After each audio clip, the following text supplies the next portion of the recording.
A British prisoner of war and a Japanese trader were stranded on a desolate island due to an attack. Unexpectedly, there were man-eating monsters on the island. These creatures had thick, rough skin and immense strength. Even large, top predators like crocodiles could be torn apart alive in their hands. Facing such terrifying beings, how could the two escape with their lives? During World War II, the Japanese Navy transported prisoners of war from the anti-fascist alliance to their home country. These prisoners were subjected to various forms of forced labor on the so-called hellships. In reality, the conditions on these hellships were very harsh. Moreover, that wasn't all. The hellships often became targets of Allied bombers, resulting in the deaths of over 30,000 Japanese and Allied soldiers during transportation. In 1944, the Arisan Maru was one of the most infamous hellships of World War II. On this day, the Arisan Maru was once again carrying a full load of prisoners toward Japan. The prisoners were crammed together in the narrow hold, with no water or food. As soon as they saw a Japanese officer get into the cell, they weakly begged for water and food right away. The Japanese officer ignored their pleas. He walked straight into a cell, where a man who looked Japanese was hanging. His body was covered in scars, clearly having been tortured for days. But this time, the officer ordered him to be taken down and led him slowly out of the cell. The prisoners who saw this scene shouted, demanding to leave as well, but those in the know understood that the man was a traitor to Japan, and that no good would come of his departure. This way, the man was led all the way to the deck, and finally pressed before the commanding officer of the Arisan Maru. The Christian pendant on his chest swayed slightly. The officer looked at him coldly.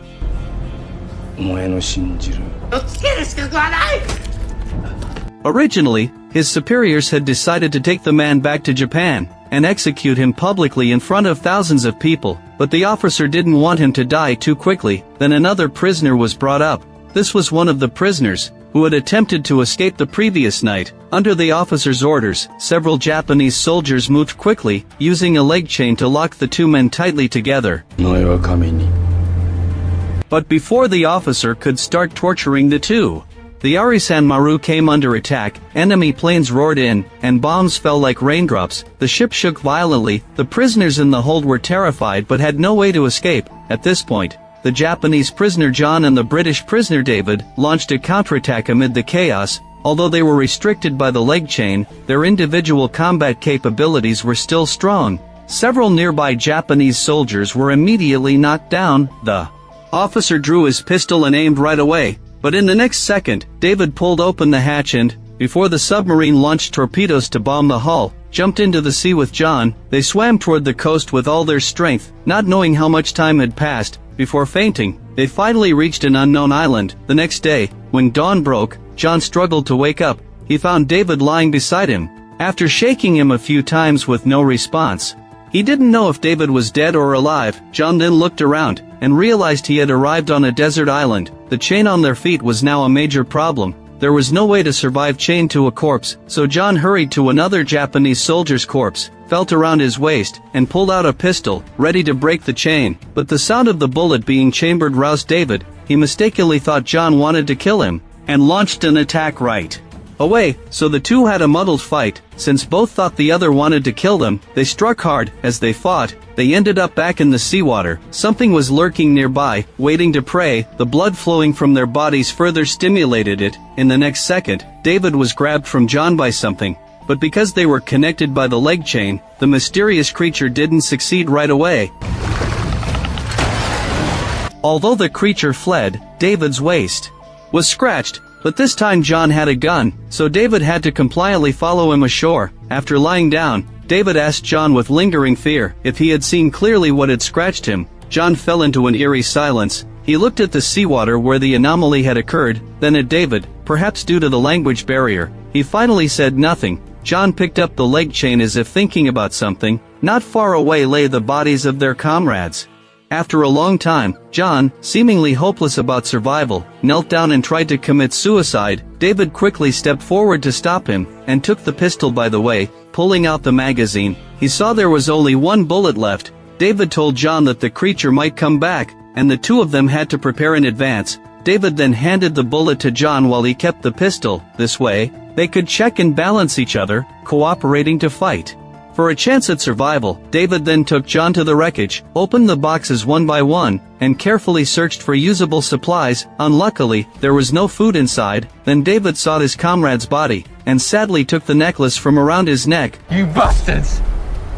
Why did you do this? No matter what David said, John remained silent, but he thoughtfully handed over some drinking water. The sun soon set, the two found a place to rest, built a campfire, and cooked some seafood. After roasting the crabs, John handed one to David and finally spoke his first words, telling David to have a taste. It seemed David had never eaten crab before, so he didn't know how to start. When John saw David drop the crab into the dirt, he actually handed over another one he had prepared. This time, David took a tentative bite, and the delicious flavor immediately exploded in his mouth. After experiencing the miserable life of a prisoner, even a small crab tasted delicious now.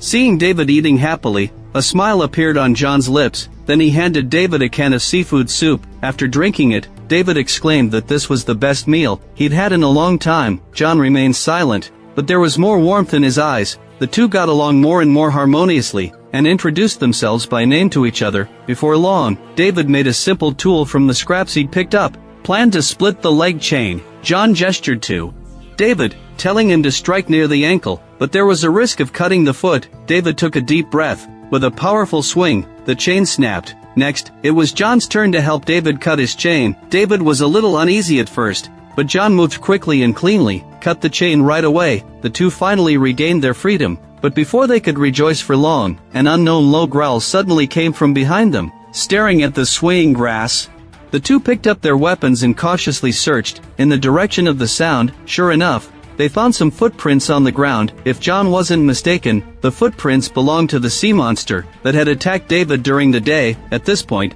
voices speaking Japanese suddenly came from around them. The two quickly hid and peeked out, spotting three other survivors, two Japanese soldiers guarding a prisoner. The tricky part was that the Japanese soldiers had guns. If they were discovered, the situation would be dangerous. As the three drew closer, John told David to hide quickly. He also handed David a knife, telling him to trust him without fail. After a brief hesitation, David chose to trust John. As soon as David hid, the three noticed something was amiss. Following the smell of food, they cautiously approached the campfire. Seeing someone lying on the ground, the Japanese soldiers carefully lifted the covering. John raised his hands to signal surrender right away.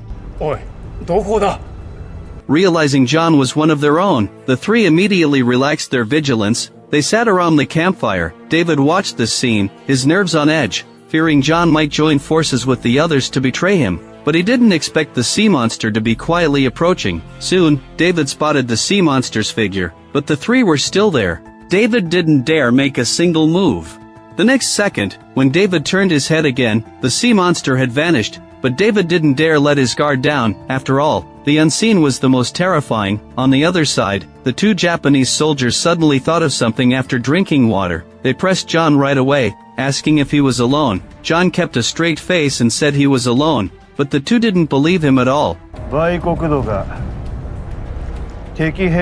Back on the ship, the soldiers had been betting on who would kill whom. Now that John was alive, the prisoner chained to him must be nearby. As they spoke, the Japanese soldier pressed a samurai sword against John's neck, forcing him to reveal David's whereabouts. But just then, an unknown creature's low growl suddenly echoed around them. The Japanese soldiers froze, turning to look toward the sound. The roar grew louder and louder. The Indonesian prisoner, hearing it, fearfully muttered Merman, but the Japanese soldiers scoffed at the idea. The small leader sent a lackey into the woods to investigate. As soon as the man stepped in, David accidentally made a sound. In the nick of time, the sea monster's roar diverted the Japanese soldiers' attention. With the enemy separated, it was the perfect opportunity to counterattack, so David quietly crept toward the campfire.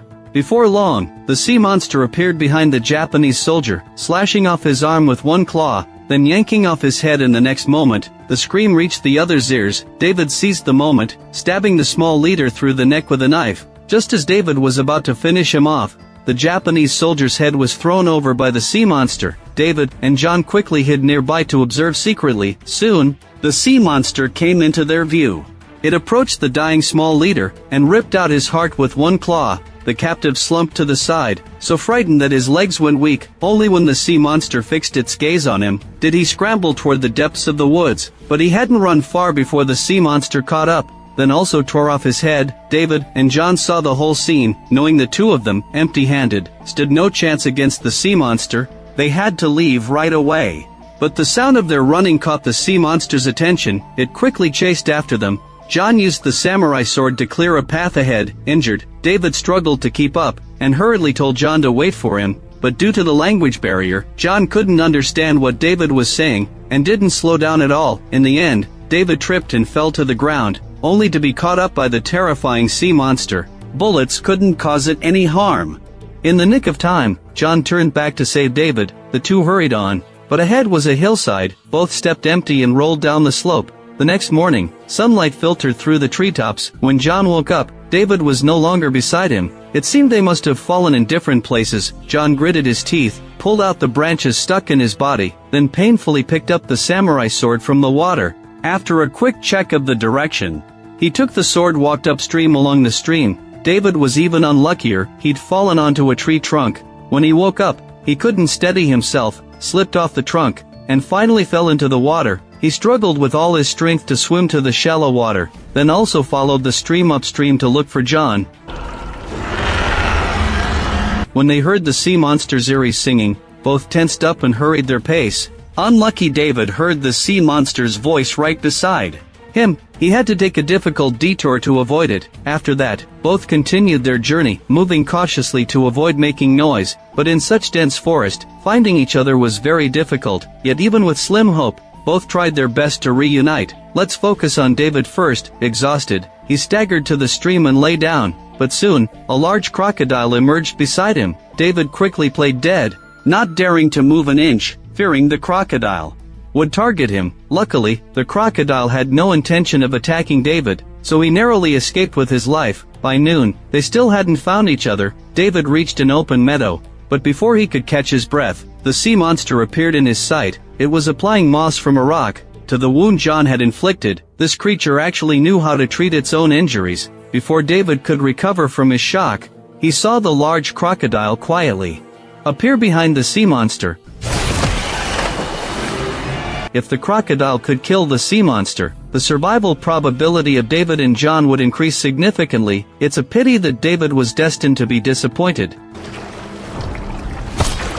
Seeing this scene, David felt very desperate. How on earth could they kill it? On the other side, John found a yellow cloth strip with numbers in the stream, which seemed to be from a pilot. John quickly climbed a nearby hillside and soon found a pilot's body. John was startled, and when he stepped back, he accidentally fell into a pit. There was a rotten sea monster corpse inside. Frightened, John quickly climbed out of the pit. Approaching the pilot, he saw a gun in the pilot's hand, and several shell casings on the ground. It seemed he had fought the sea monster before his death, and in the end, the two died together. After a few seconds of silence and mourning, John took the pistol and continued his journey. Before long, he found a plane wreckage. There might be something inside that could defeat the sea monster, so John hurried to swim toward the wreckage. After cautiously climbing onto the plane, he discovered something unexpected. Night soon fell. David also followed the stream to the location of the plane wreckage. David was a man of action. He made a simple weapon from pieces of the wreckage right away,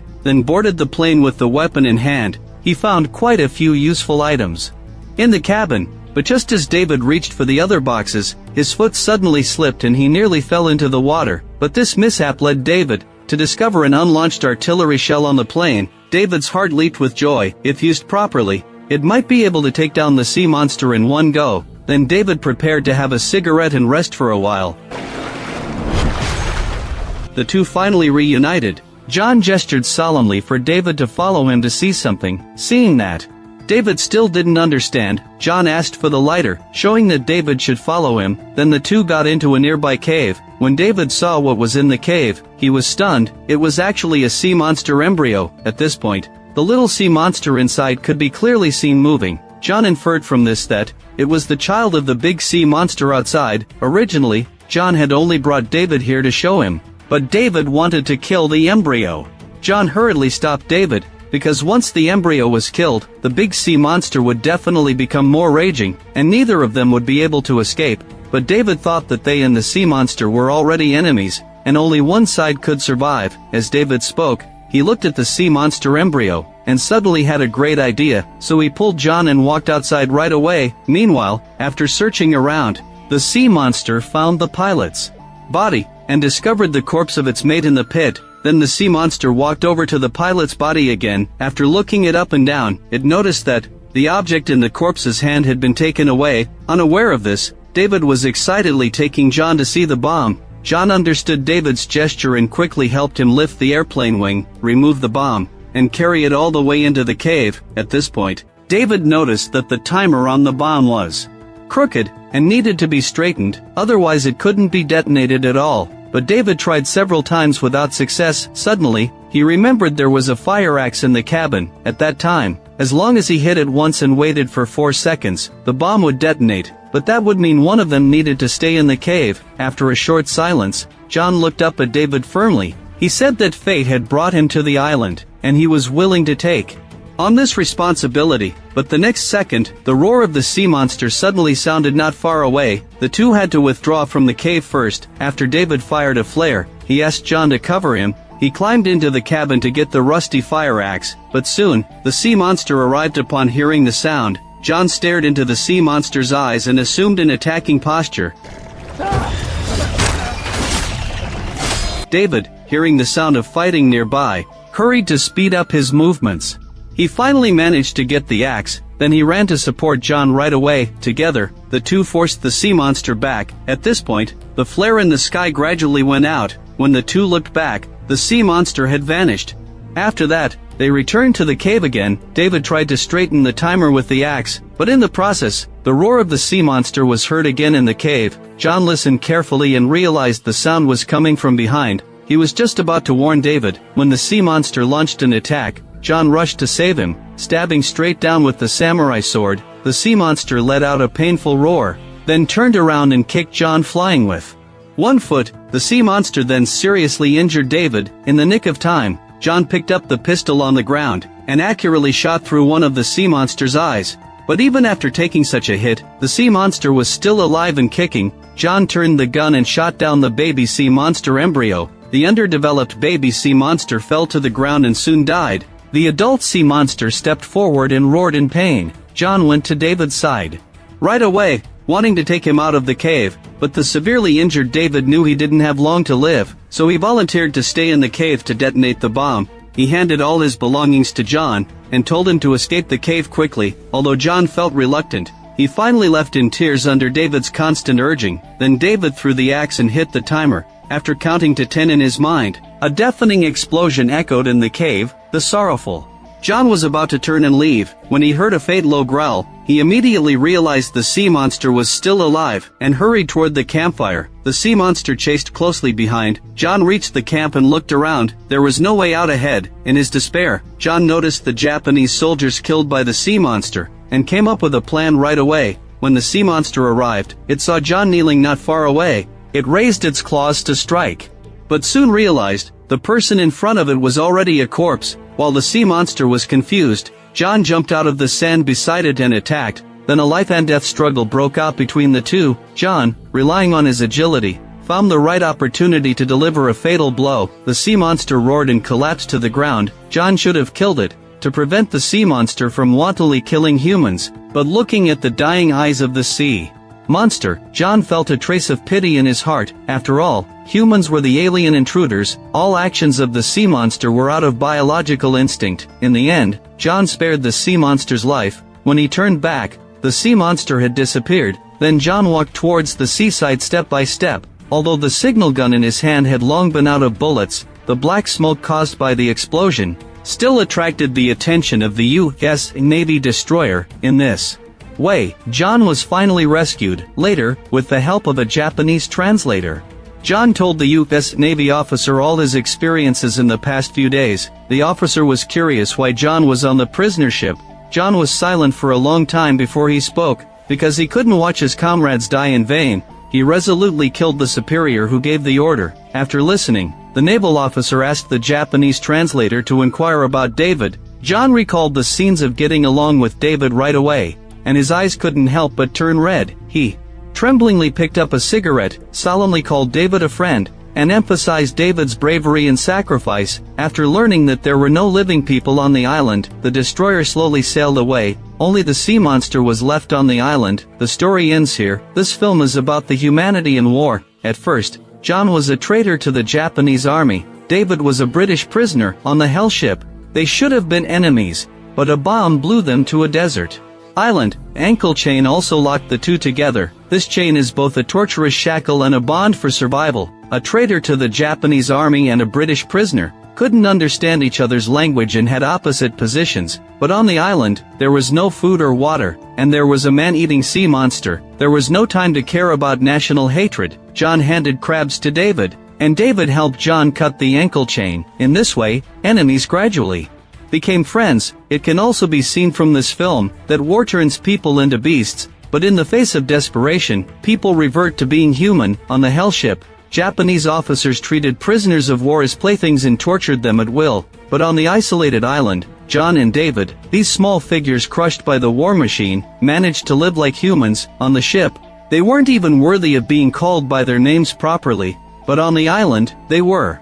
John and David, living people who would share food and cover for each other. Besides, the sea monster is quite interesting. It isn't deliberately evil like the people on the ship. It kills just to survive, to protect its young. It acts like a beast with no reason to speak of. In the end, John letting it go wasn't an act of excessive kindness. It was probably because he had figured something out. Aren't people in war just like this sea monster, killing, protecting one's own people? After all, these are all instincts. The sea monster didn't do anything wrong, just as he and David only wanted to survive. After all, this story doesn't preach any grand truths. It just tells of two ordinary people who retained their humanity in a terrible situation. Enemies can become friends. Hatred can be smoothed away by kindness. Even if the price is life, it's worth it. If you like my channel, please give it a thumbs up and subscribe.